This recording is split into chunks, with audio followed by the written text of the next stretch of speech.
Hello friends, online नव्य academy में आपका स्वागत है। तो दोस्तों, जैसे कि आप सब लोग जानते हैं कि उत्तराखंड का जो लेटेस्ट एग्ज़ाम अभी हो रहे हैं, ठीक है, जो पोस्टें निकली हुई हैं 854 पोस्टें निकली हुई हैं। आई होप आपने फॉर्म भर लिए होंगे। इससे पहले 751 पोस्टें निकली हुई थी, इसलिए के लिए आपने फॉर्म फिल कर लिया होगा।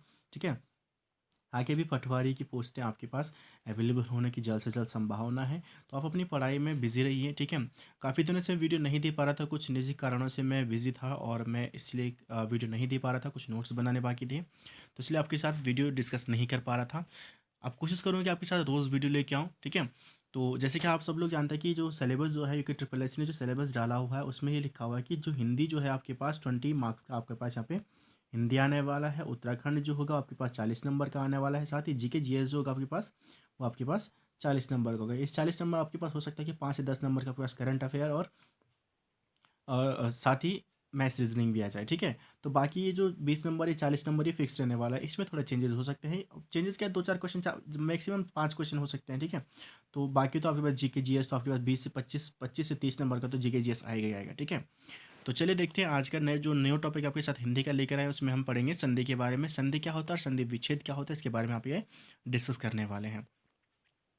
दोस्तों, वीडियो बहुत ज़्यादा लंबा ना हो इसलिए मैंने इसको थोड़ा सा 3 पार्ट में डिवाइड किया हुआ है। इस पार्ट में हम बात करेंगे संधि के बारे में, संधि क्या होती है, संधि विच्छेद क्या होती है, साथ ही स्वर संधि और स्वर संधि के भेदों के बारे में भी हम इसमें पढ़ने वाले हैं।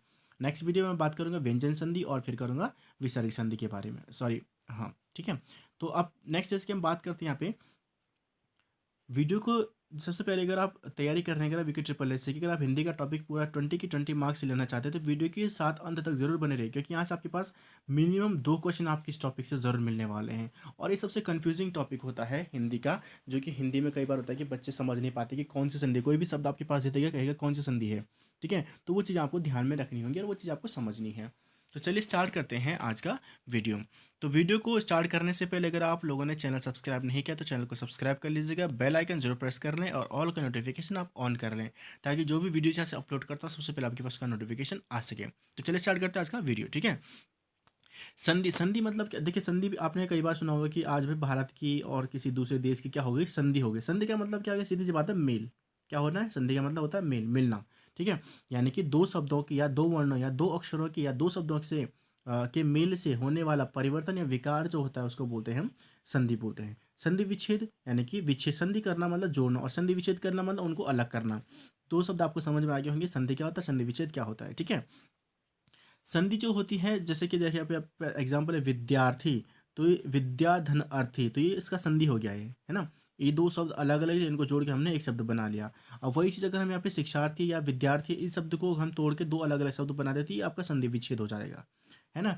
तो ये आपके पास क्लियर समझ में आ गया कि संधि और संधि विच्छेद क्या होता है। अब बात करते हैं संधि के भेदों के बारे में, कि संधि क्या होती है और संधि के भेद कितने होते हैं। ठीक है, ठीक है, तो सबसे पहले हम देखते हैं कि संधि के प्रकार क्या होते हैं। मुख्यतः संधि के प्रकार के बारे में यहाँ पे पढ़ेंगे।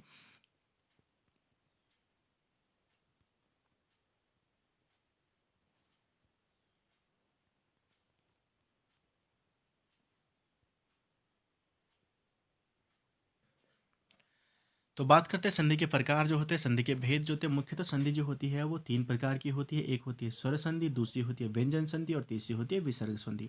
स्वर संधि मतलब जहाँ पर सभी स्वरों का प्रयोग किया जाता है उसको हम स्वर संधि बोलते हैं। व्यंजन संधि में व्यंजन के साथ व्यंजन या स्वर का जो मेल होता है उसको हम व्यंजन संधि बोलते हैं।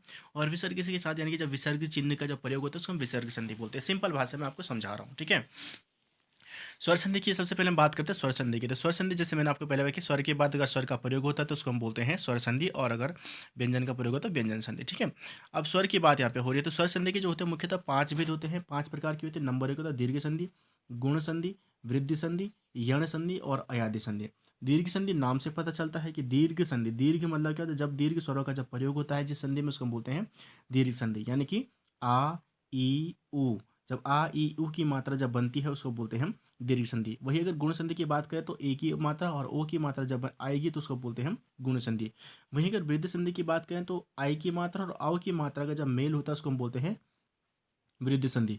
वहीं अगर बात करें यण संधि की, य और व से पहले अगर आधा अक्षर आता है तो उसको हम बोलते हैं यण संधि। और वहीं बात करते हैं अयाद्य संधि की, तो यानी कि य और व या जो होता है यानी कि तीन अक्षरों के बीच में य और वो आता है, यानी कि तीन वर्णों का कोई शब्द होता है और उनके बीच में य और वो आए, उसको हम बोलते हैं अयादी संधि। तो ये सिंपल सी ट्रिक आपको है जिसको आपने ध्यान रखना है और इसको आप इजीली से इसको याद कर सकते हैं और इसका पता कर सकते हैं कि कौन से शब्द में कौन सी संधि है। ठीक है, ये ट्रिक के साथ है। आगे इसके बारे में एग्जाम्पल के साथ यहाँ पे पढ़ते हैं। ठीक है, तो चलिए स्टार्ट करते हैं आगे। तो स्वर संधि के पांचों प्रकारों में पहला प्रकार हमारा है दीर्घ संधि, दूसरा मैंने बताया गुण संधि, तीसरा वृद्धि संधि, चौथा यौन संधि और पांचवा अयादी संधि। तो पहला हमारे पास है दीर्घ संधि। दीर्घ संधि मतलब जब हमारे यानी कि जो अ आ ई उ के बाद अगर समान स्वर आते हैं तो उनको हम बोलते हैं दीर्घ स्वर बोलते हैं, यानी कि दीर्घ संधि कर देते हैं। ठीक है, अब जैसे कि इसका मतलब अ धन आ जब आता है तो उसको हम बोलते हैं आ की मात्रा है ना, और आ धन अगर आ जाए तो वो आपके पास हो जाएगा आ, है ना। ई धन ई आ जाए तो हो जाता है ई, या ई धन ई आ जाए तो ई, यानी कि कुल मिलाकर जब दीर्घ मात्रा जब होती है, दीर्घ स्वर का जब प्रयोग होता है आ ई उ, तो वहाँ पे क्या होती है, दीर्घ संधि होती है। ठीक है, तीनों के बारे में यहाँ पे आपके पास डिस्कस कर चुका हूँ। नेक्स्ट जैसे कि आप अब बात आती है जिसको एग्जाम्पल की, जैसे कि यहाँ पे शिक्षार्थी की बात आई। यहाँ पे देखिए शिक्षार्थी आ की मात्रा आ रही है, सिर्फ देखो शब्द देखिए, यहाँ मत देखो अभी संधि विच्छेद मत करो आप, सिर्फ यहाँ देखिए विद्यार्थी आ की मात्रा आ रही है, शिवालय आ की मात्रा आ रही है, महात्मा आ की मात्रा, परमात्मा आ की मात्रा, परमार्थ आ की मात्रा, रामायण आ की मात्रा। ठीक है, अब इसको थोड़ा देखिए संधि विच्छेद में, शिक्षार्थी शिक्षाधन अर्थी, तो यहाँ पे देखिए लास्ट में आ की मात्रा आई और यहाँ पे अ की मात्रा आई, तो आ धन अ बना के आ बना। वही विद्यार्थी आ धन अ, वही अ धन आ, यहाँ पे शिव धन आलय, तो शिव अ धन आलय आ, अ धन आ यानी कि आ। महात्मा आ धन आ, है ना, पहले में भी आ की मात्रा, दूसरे में भी आ की मात्रा है। परमात्मा अ धन आ, परम धन अर्थ अ धन आ। ठीक है, तो राम यानी कि अ धन आ यानी कि आ। तो ये आपके पास सिंपल सा है कि आपके पास दोनों शब्द आपके होने चाहिए, यानी कि अ और आ के बीच में जब सेम शब्द आ जाता है या सेम स्वर जब बनता है तो यानी कि आ बन जाता है। तो सिंपल हमने यहाँ पे क्या देखा, या तो आ की मात्रा होनी चाहिए, या ई की मात्रा जब हो, या ऊ की मात्रा हो, तो वहाँ पे दीर्घ संधि होती है। क्लियर हो गया। अब देखिए यहाँ पे जैसे सत्याग्रह, अब यहाँ पे तो आपने देखा कि स्वर हैं तो स्वरों के साथ स्वरों का मेल आप यहाँ पे इजीली समझ, लेकिन जैसे कुछ शब्द यहाँ पे हैं, सत्याग्रह है, दैव दैव है ना, तो दिशांतर, तो ये आपके पास अलग अलग शब्द यहाँ पे हैं। तो इसको हम क्या देखिए, यानी आ की मात्रा देखिए हमने यहाँ पे, है ना, तो दैव्य धन अरि दैव्यरी, तो यानी कि अ धन अ, है ना। दिशांतर आ की मात्रा, तो सिंपल सा संधि विच्छेद तो आपको आना चाहिए, लेकिन उससे पहले आपको संधि के सिर्फ शब्द देखकर ही आपको पता होना चाहिए कि इसमें कौन सी संधि है। तो मैंने क्या बोला कि जब आ की मात्रा आती है, बड़ी ई की मात्रा आती है, बड़ी ऊ की मात्रा आती है, तो वहाँ पे दीर्घ संधि, यानी कि दीर्घ स्वर लग रहा है वहाँ पे, जहाँ पे दीर्घ स्वर लगेगा वहाँ पे दीर्घ संधि होगी। ठीक है, तो देखिए नेक्स्ट ई के बारे में थोड़ा देखते हैं, दूसरा नियम जो हमारे पास है ई का देखते हैं। तो वही ई की एग्जाम्पल दाटी में आपके एग्जाम्पल पे ही लेके चलूंगा इसमें। ठीक है, सिर्फ शब्द को देखिए आप देखिए, जैसे हरीश ई की मात्रा देखिए, बड़ी ई की मात्रा, रविंद्र ई की मात्रा, गिरीश ई की मात्रा, कपीस ई की मात्रा, रवीश ई की मात्रा।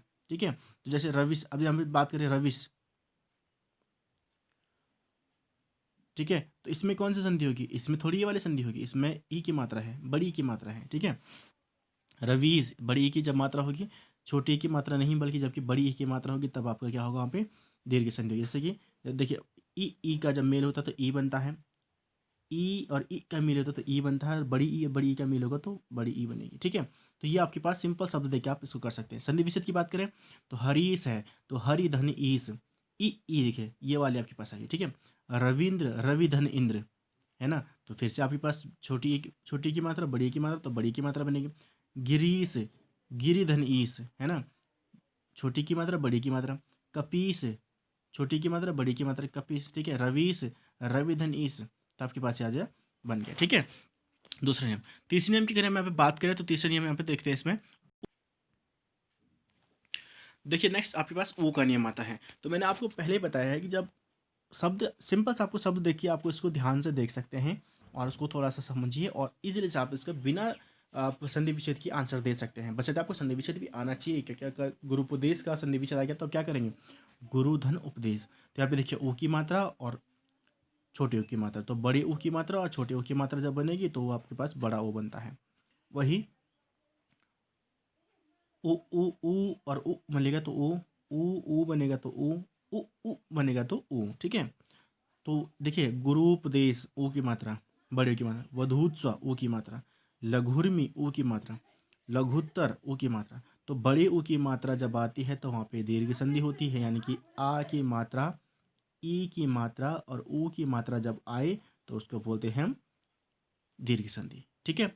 अब नेक्स्ट देखते हैं गुण संधि के बारे में। देखिए सिंपल सा आपके पास बहुत अच्छा लॉजिक यहाँ पे है ये, और इजी से आप ट्रिक को समझिए, बहुत बहुत अच्छे से आप इसको समझ सकते हैं। और बस संधि से पहले आप, संधि विच्छेद से पहले आप शब्द को ढंग से देखें कि कौन सी मात्रा है और उसको उस तरीके से सॉल्व करने की कोशिश कीजिए। क्लियर।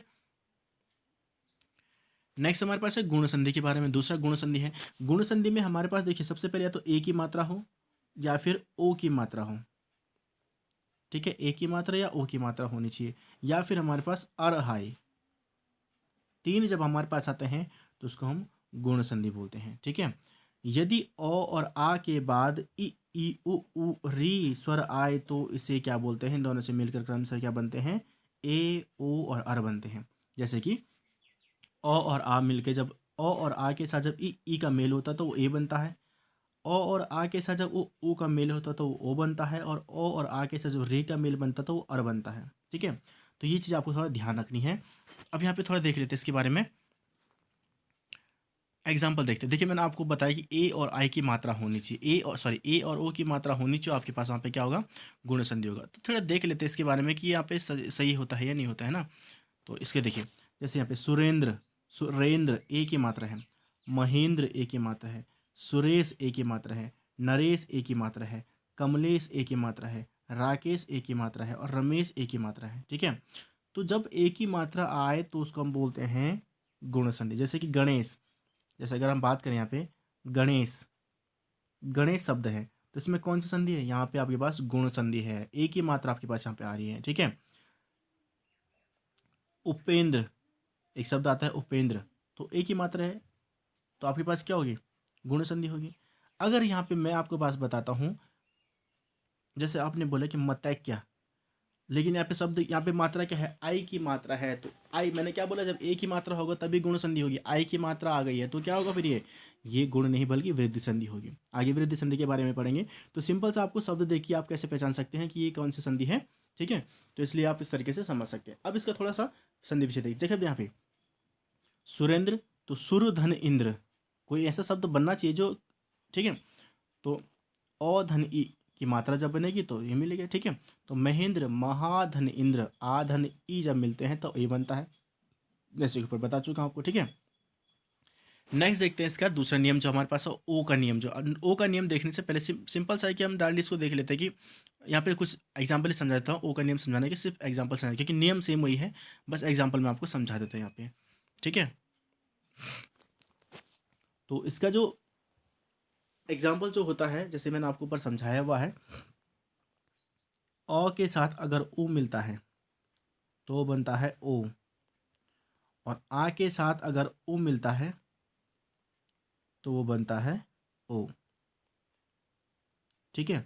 वही अगर अ के साथ उ मिलता है तो अ के साथ अगर उ मिलता है यानी कि उ, तो वो भी आपके पास हो जाएगा ओ, ठीक है।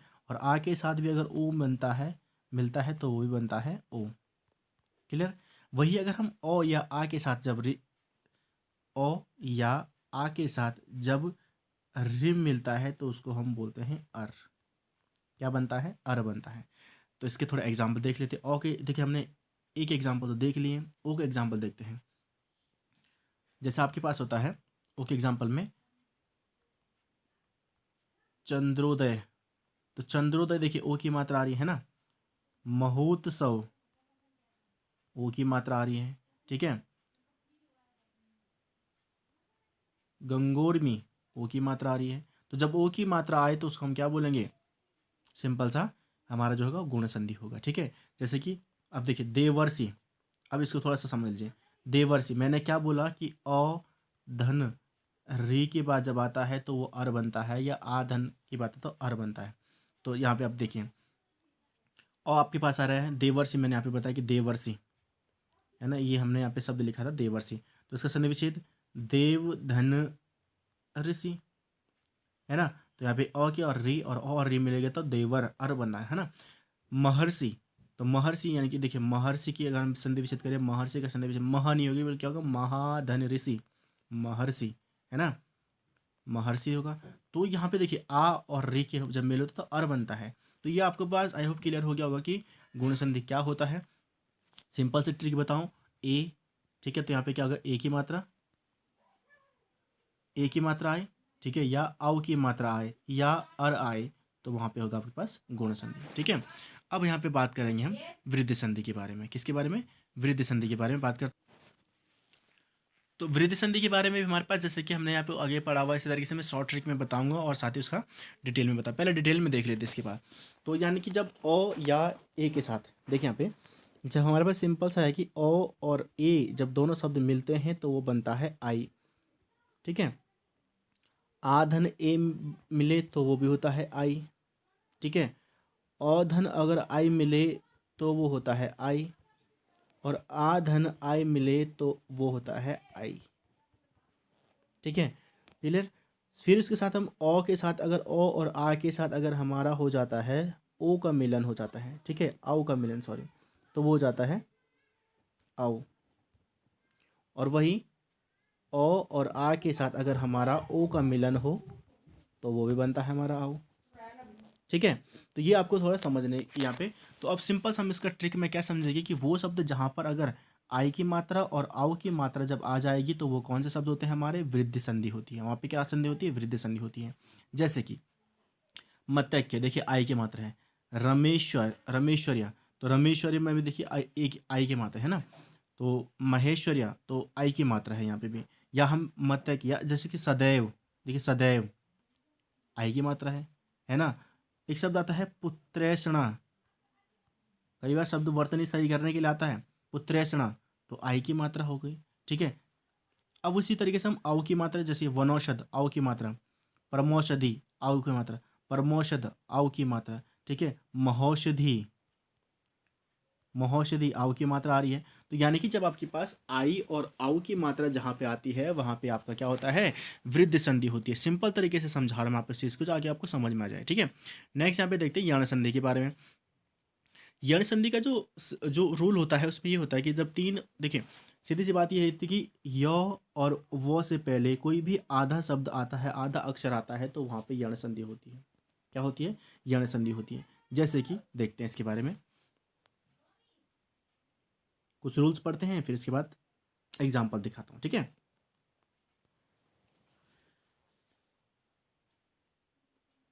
जैसे कि य के लिए रूल है, ई के साथ अगर ओ बनेगा तो वो य बनेगा, ई के साथ अगर आ होता है तो या बनेगा, ई के साथ अगर उ बनता है तो यू बनता है, बड़ा ओ होगा तो यू, बड़ा यू होगा, ए होगा तो ये होगा, ठीक है। वही उ के साथ अगर अ बनेगा तो व, उ के साथ अगर आ जुड़ता है तो वा, उ के साथ अगर ए जुड़ता है तो वे, और रे के साथ अगर आ जुड़ता है तो त्रा, ठीक है।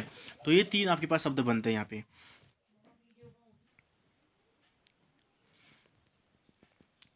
तो कुछ एग्जाम्पल यहाँ पे देख लेते हैं इसके बारे में, ठीक है। कुछ एग्जाम्पल देखते हैं यण संधि के बारे में। तो यण संधि की जैसे कि आपके पास होता है अत्यल्प, एक आता है अत्यल्प।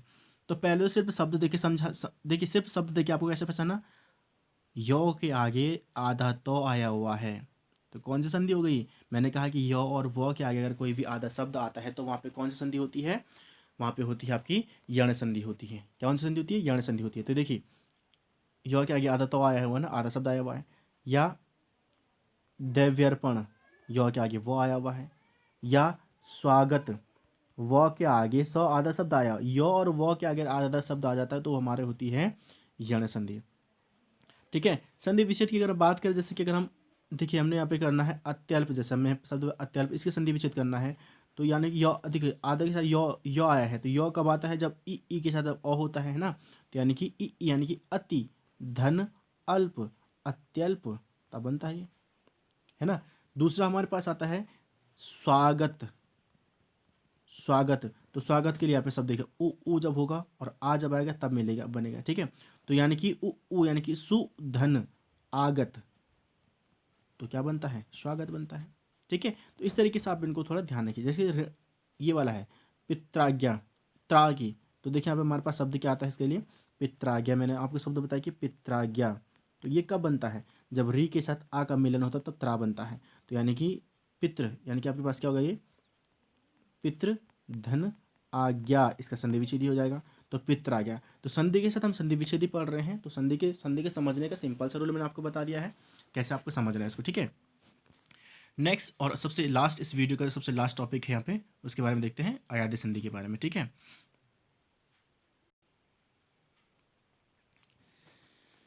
अयादी संधि के बारे में देखिए, सबसे पहले तो इसका ट्रिक समझने का क्या है, तीन अक्षरों का ये शब्द होता है और उसके बीच में या तो य आ जाए या वो आ जाए।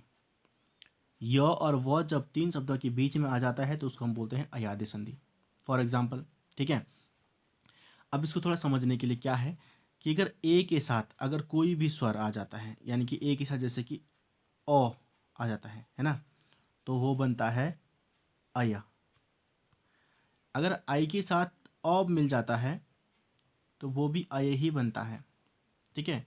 वहीं अगर ओ के साथ औ बन जाता है, अ अगर मिलता है तो वो होता है अव, और औ के साथ अगर अ मिलता है तो वो बनता है आव। तो चार शब्द हमारे यहाँ पे हैं। तो यानी कि सीधी सी बात है, या तो पहला आपके पास क्या होगा, तीन अक्षरों का वो शब्द होगा, उसके बीच में य और वो आ जाता है, या हम कह सकते हैं अव आता है, आव आता है, अय आता है, या आय आता है, वो हमारे शब्द हो जाते हैं अयादी संधि में। जैसे कि देखिए पवन, ठीक है, पवन, तो प अगर मैं हटा दूँ फिर तो अवन हो जाएगा, नहीं तो अव शब्द आ रहा है। पावक, आव आ रहा है। अय, अव, आव, आय का जो शब्द आता है उसे हम बोलते हैं अयादी संधि। जैसे कि नयन, नयन, तो देखिए यहाँ पे य आ रहा है, नयन का क्या संधि विच्छेद किया, अगर नौ य आ रहा है तो मैंने क्या बोला कि जब ए और कोई भिन्न स्वर यानी कि अ जुड़ गया तो वो हो जाता है ए, ठीक है। तो यानी कि हमारे पास यहाँ पे शब्द क्या बनेगा, अगर नयन का अगर हम संधि विच्छेद करेंगे तो ने धन अयन, तो हो जाएगा नयन। सिंपल सा देखते हैं इसके बारे में, आगे देख लीजिए इसके बारे में, ठीक है। तो जैसे आपने यहाँ पे देखा है, यहाँ पे एग्जाम्पल के साथ इसको समझा रहे हैं यहाँ पे, तो जहाँ पर य हो तो और वहाँ पर ए आई आ जाता है तो वो आई की मात्रा बन जाती है, और जहाँ पे व होता है और वहाँ पे ओ आओ बनता है तो वो आई आई आओ बन जाता है, ठीक है।